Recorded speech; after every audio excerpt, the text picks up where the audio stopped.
Hello friends, 4th grader गुरुत्वपूर्ण प्रश्नर उत्तरসমূह লৈ আহিছোঁ। सो ভিডিওটো স্কিপ নকৰি শেষলৈকে চাই থাকক। 1 নম্বৰৰ প্ৰশ্নটো হ'ল বিশ্ব বাণিজ্য সংস্থাৰ মুখ্য কাৰ্যালয় ক'ত অৱস্থিত? ইয়াৰ এনসাৰটো হ'ব জেনেভা। 2 নম্বৰৰ প্ৰশ্ন, কোনটো জনগোষ্ঠীৰ লোকে বুদ্ধ ধৰ্ম অনুসৰণ কৰে?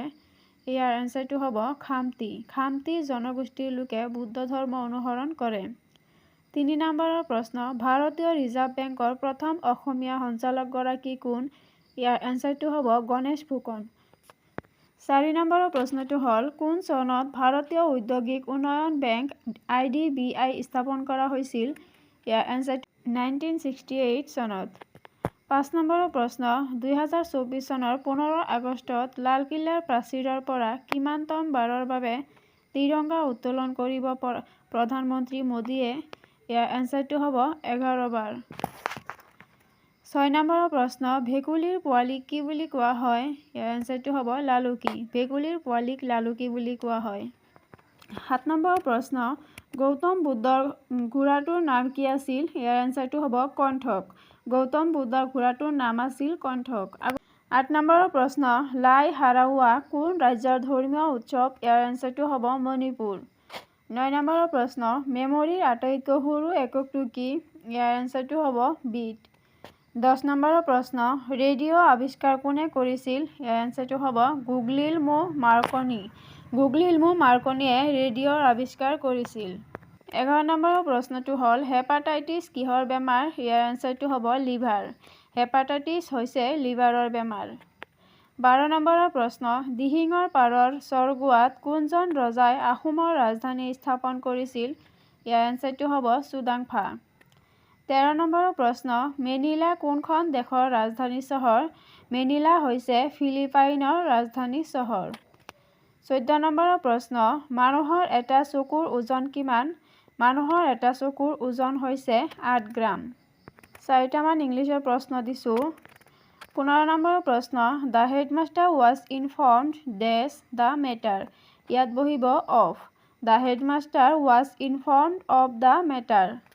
16 নম্বৰৰ প্ৰশ্ন, you are no' match dash him. ইয়াত বহিব for. You are no' match for him. 17 নম্বৰৰ প্ৰশ্ন, চাইননেম অফ এক্সিট ইজ। এক্সিটৰ চাইননেম কি হ'ব? ইয়াত হ'ব এক্সিটৰ চাইননেম হ'ব লিভ। 18 নম্বৰৰ প্ৰশ্ন, দ্য এন্থনেম অফ হাম্পাৰ ইজ। হাম্পাৰৰ এন্থনেম কি হ'ব? হাম্পাৰৰ এন্থনেম হ'ব প্ৰমোট। আপোনালোকে চাইননেম আৰু এন্থনেম সম্পৰ্কে প্ৰশ্নসমূহ ভালকৈ চাই ল'ব, কাৰণ এই দুটা কমন আহিয়ে থাকে। চাইননেমৰ এটা আহিব পাৰে আৰু এন্থনেমৰ আহিব পাৰে, চ' ভিডিঅ' চাই ল'ব।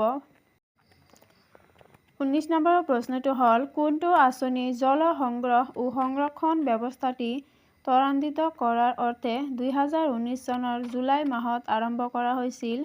ইয়াৰ এনসাৰটো হ'ব জল শক্তি অভিযান। 20 নম্বৰৰ প্ৰশ্ন, হৰপ্পা সভ্যতাৰ আন এটা নাম কি? হৰপ্পা সভ্যতাৰ আন এটা নাম হ'ল সিন্ধু উপত্যকাৰ সভ্যতা। 21 নম্বৰৰ প্ৰশ্ন, শব্দৰ প্ৰাবল্য জোখাৰ এককটোৰ নাম কি? ইয়াৰ এনসাৰটো হ'ব ডেচিবেল, অৰ্থাৎ শব্দৰ প্ৰাবল্য জোখাৰ এককটোৰ নাম হৈছে ডেচিবেল। 22 নম্বৰৰ প্ৰশ্ন, কেবিনেট মিছন কেতিয়া ভাৰতলৈ আহিছিল? ইয়াৰ এনসাৰটো হ'ব 1946 চনত। 1946 চনত কেবিনেট মিছন ভাৰতলৈ আহিছিল।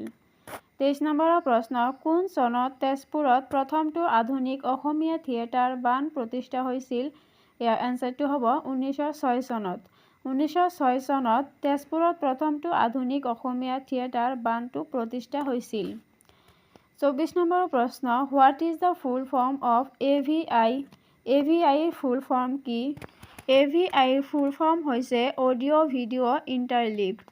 চ' ফ্ৰেণ্ডছ, আজিৰ ভিডিঅ' এইখিনিয়ে আছিল, আৰু আপোনালোকে কেনেকুৱা পালে ভিডিঅ'টো কমেণ্ট কৰি জনাব, আৰু যিমান পাৰে ৰিভাইজ কৰি যাব, কাৰণ গোটেইখিনি প্ৰশ্নৰ উত্তৰ মুখস্থ কৰাটো সম্ভৱ নহয়। চ' আপোনালোকে ডেইলি এবাৰকৈ মুখস্থ ৰিভাইজ কৰি যাব।